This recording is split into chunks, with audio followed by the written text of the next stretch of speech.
this is Nick and Amy Roche, the owners of MiBlend Coffee. And we come to you today because we feel we have a lot of good things to share in a time in which is quite unsettling for a lot of people. We've had a passion for a really long time, which is coffee and coffee roasting. It was kind of the origin of the two of us, and it still remains that way today. So in the middle of our quarantine, stay home, stay safe, we thought that we would bring you some knowledge that he and I share. Again, we are in a wonderful state of Michigan in which it is snowing on April 17th.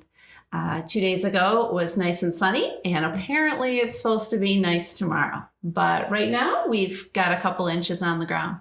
Anyway, knowing that, there's nothing better than a hot cup of coffee. So Nick and I wanted to spend some time with you, and we'll just kind of kick off our podcast with kind of what brings us together as far as our knowledge of coffee. Yeah, so let's get things kicked off. So first and foremost, thanks everybody for tuning in. Hope you're going to enjoy this. I hope we can make you laugh in a time when laughter is tough to do, especially when you're around your loved ones as much as we are. So it's very, very critical to have just a smile on your face. So that's part of our goal here, is to bring that, and also to make sure that there are multiple ways to actually enjoy coffee. And we hope to bring some of that history, as well as some of just the nuances that you can make with $0 to make your coffee better. So that's really the goal of what we're trying to do. We're going to get things kicked off with a little bit of an intro of ourselves. You know, Amy kicked us off with who we are, MiBlend Coffee Roasters. But as she was alluding to, the story of us and the story of who we are and how we started dating kind of started around coffee. And in fact, our wedding with all the party favors was centered around coffee and Michigan business. So it's crazy to think that however many years ago, 10 some years ago, I hope, that we have come to a coffee roasting business that we've been running now for 3 years, and building that slowly, building a good community around us. And really, let's get things kicked off. So I'm going to start with a question for Amy, first and foremost. What is your favorite memory around coffee? My favorite memory around coffee is that I've always enjoyed coffee. It's always been the center of how I socialize, I would say. And obviously, it's the first time that he and I met was around coffee. And I figured out real quick, as he ordered a venti coffee with 3 shots of espresso, that was called a red eye. As someone who's always loved coffee, that was new to me. And we sat there for a long time with him, very alert, while we chatted. Anyway, we have shared many conversations through the years around coffee, and we decided as a hobby to buy our own home roaster, which kind of generated where we are today. We sold one of his many speakers and bought a home roaster. So that's probably my biggest memory, because it was the beginning of all of this. We enjoyed a lot of cuppings, trying coffee from all over the world, to kind of select the few that we really enjoyed, which is what we offer here at MiBlend Coffee. Yeah, which is really great. So yeah, the first thing a lot of people ask me is, coffee doesn't grow in Michigan, so why are you guys called MiBlend Coffee? So part of it is you're right, coffee doesn't grow in Michigan. It's impossible, or improbable, I should say. And with regards to that, we wanted to take a lot of the flavors that we've seen over the years. Amy and I have traveled a lot extensively. Our Starbucks coffee collection, this is only some of it. But the overall goal really is we've always wanted to try and experience new cultures, new flavors. And one way we've been able to do that is through the bond of coffee. So what we've been really focused on while building this business is making sure that we essentially not only just go with whatever's available on the shelf, but we literally buy 1 pound, half a pound at a time, and try each version, each farm, each variation to make sure that we get the exact flavor that we like, right? Because at the end of the day, if we don't like the coffee, we're not going to sell it to anybody. We're not going to share it with anybody. So that's been a lot of the focus that we've had.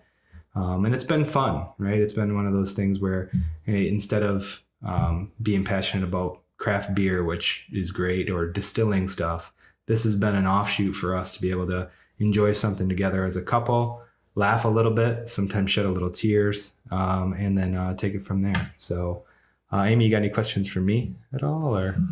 I think we just want to kind of go down our list of ways to a perfect cup of coffee, ways in which we can adjust what we do at home without any kind of additional cost, as we know that's important to us, especially right now during our stay home, stay safe quarantine. So we like to generate some ideas, some back and forth about how you can do that at home. So to Nick, what are those kind of important things in which you need to have that perfect cup of coffee? Yeah, I think it really boils down to a few characteristics. First and foremost, with us being locked in, guess what? MiBlend Coffee, we order. We ship the order. You go online, you type in what you'd like. We get it to your doorstep. We literally roast it the day you hit go or hit submit on your order. So first and foremost, when it comes to quality, it starts with quality beans and making sure that you have a good bean to start with. So a good base, you would say in the culinary world. Having that good base is really the key characteristic to building a good cup of coffee. So one thing I would do is start with having a whole bean available to you if you have a grinder. If you don't have a grinder, there's other ways that we will go into that and discuss how you can acquire a grinder, or if you should even acquire a grinder just based on cost. But it really comes down to the quality of the bean, and it comes to the quality of water. So making sure that instead of just going with normal tap water, try some drinking purified water, and having that in your coffee and doing a taste test, right? That's the key thing, is doing simple A/B testing, especially as we're locked in. Yeah, and I completely agree with Nick. The most important reasons why he's expressed the whole bean in the coffee itself is if we buy coffee that's been ground many months ago, many years ago, when you go to the grocery store, I challenge all of you to look at the roasting date on the outside of the bag. Maybe not right now. You probably get loitering. You'll have a loitering fine. So don't do it right now. But trust us. Okay, we got pictures. But trust us. No one wants a line loitering. Most coffee roasters do not put that date on there, or they put best by dates. And those best by dates are typically 6 months to a year from when that bag was put on that shelf, which we're going to take a guess and say that bag has probably only been sitting there for a few weeks, but we all know how something like that is. It's probably been sitting there for a few months. A few weeks with other people's germs. Sorry. No, I'm kidding. That's a slight joke on where we're at right now in the world. So a ground coffee bean is something that has been exposed to the air for a very long time. And when we expose coffee beans to the air, there are certain changes that take place, which also affect not only its color, but also its flavor and its end result of your cup. So again, it's important to get good quality, fine farmed beans, and then also understanding the oxidation process. As soon as you grind that whole bean that you're going to purchase, that oxidation level starts to increase.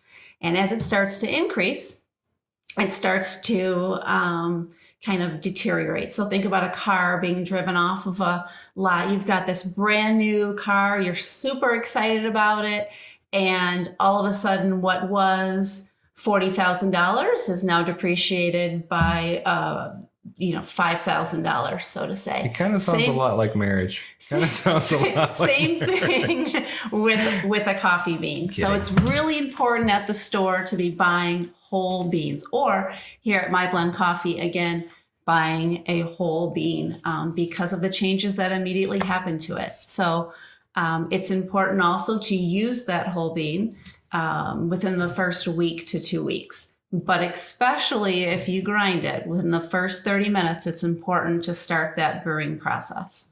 Yeah, no, absolutely. So a lot of people also talk about storage and making sure that storage is also key. So some people, because they were told in the 1960s to put their coffee in a freezer, that's the best way to keep it stored. It's not necessarily the case. Just go ahead and put it in the back of a cupboard where it's dark, the temperature is the same, it remains ambient. It'll help keep that oxidation level out.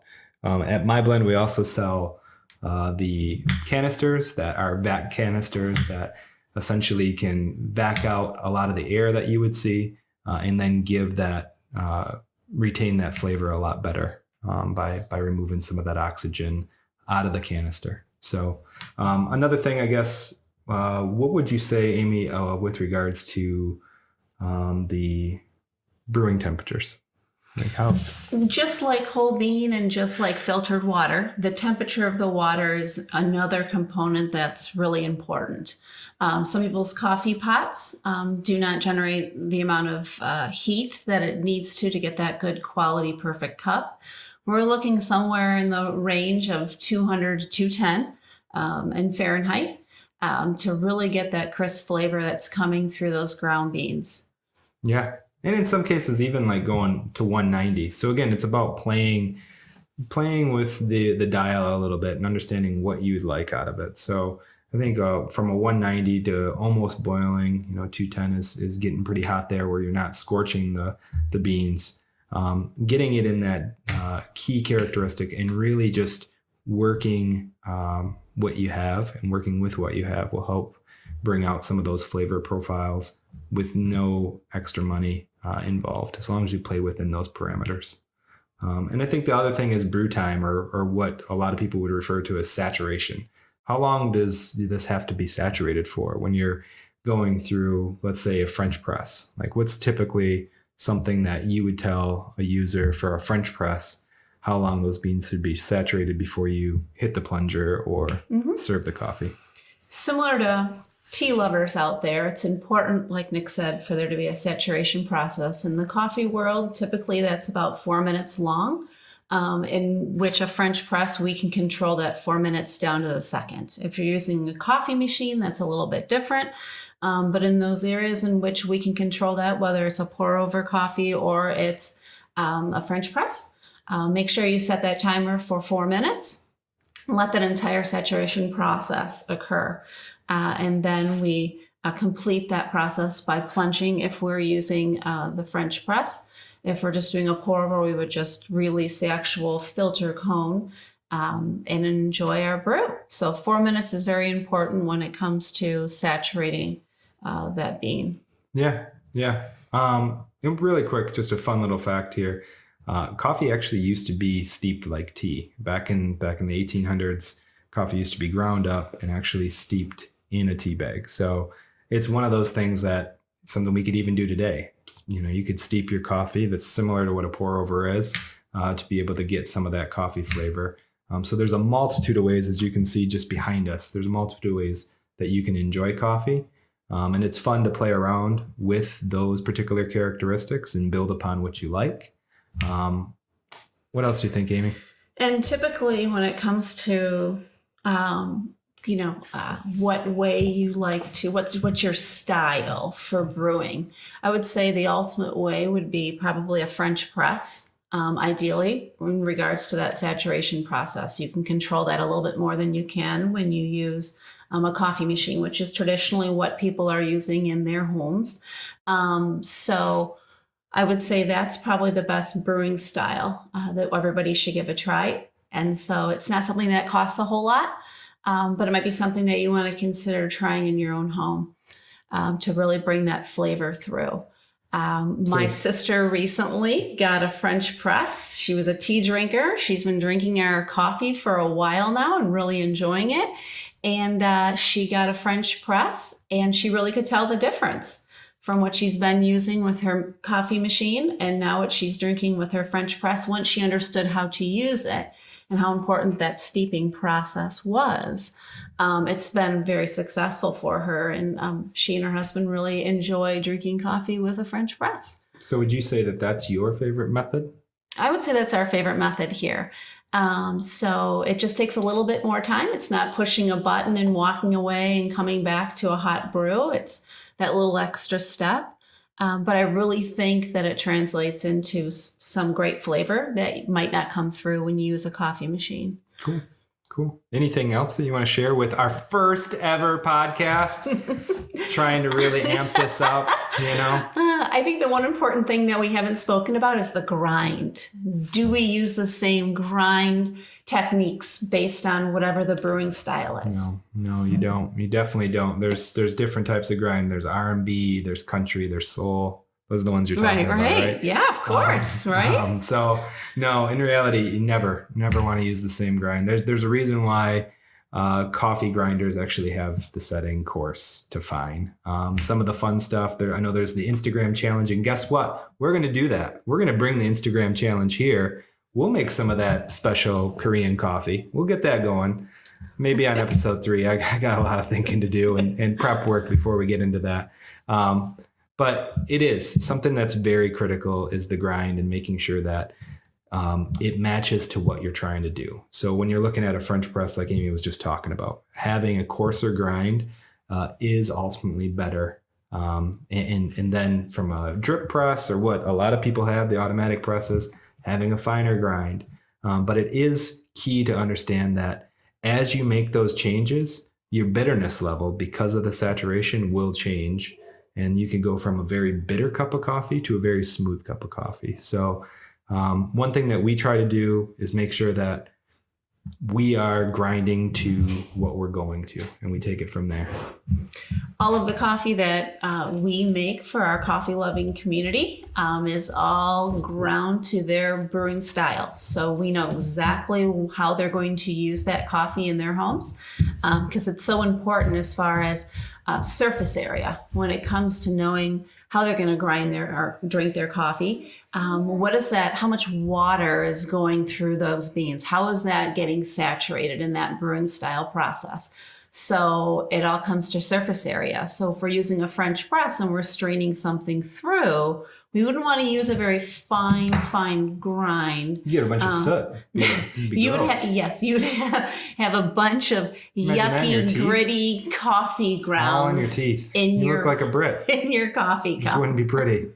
Austin Powers. And you don't want that. You don't want that. So it's real important in that situation when you're using a French press. So it's very coarse. If it's an espresso, we want a lot of surface area.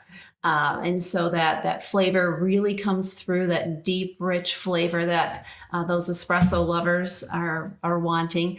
And then when we use our traditional automatic coffee machines, we want to make sure that's a medium grind. So we always ask our coffee loving community how they're going to brew, because it's so important that the grind style matches their brewing style. Mm-hmm. Absolutely.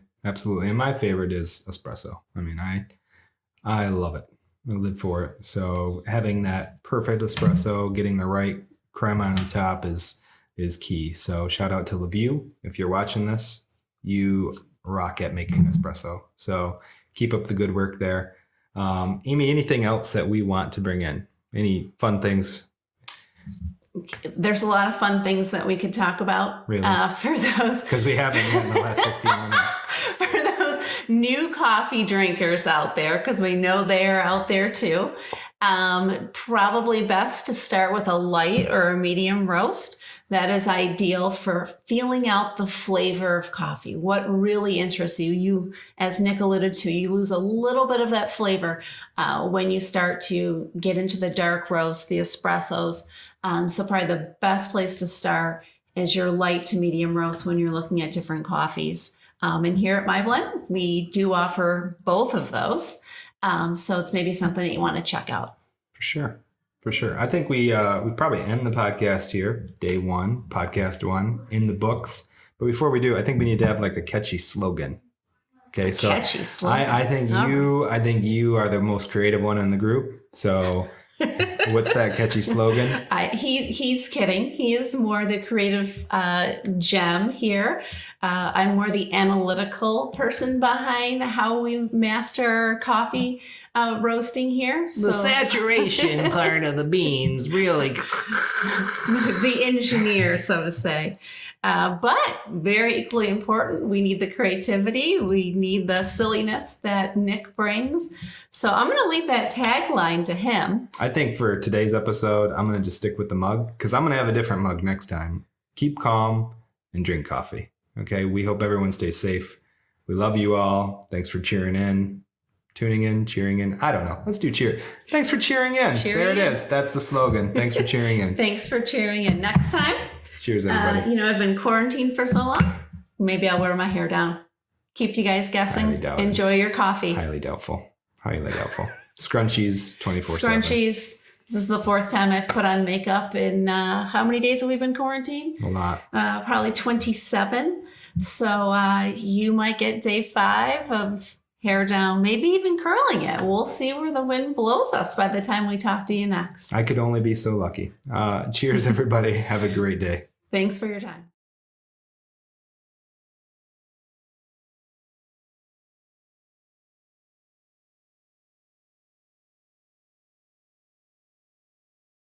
Hi, y'all, from the state. Y'all, hi y'all. We're from Nebraska, y'all.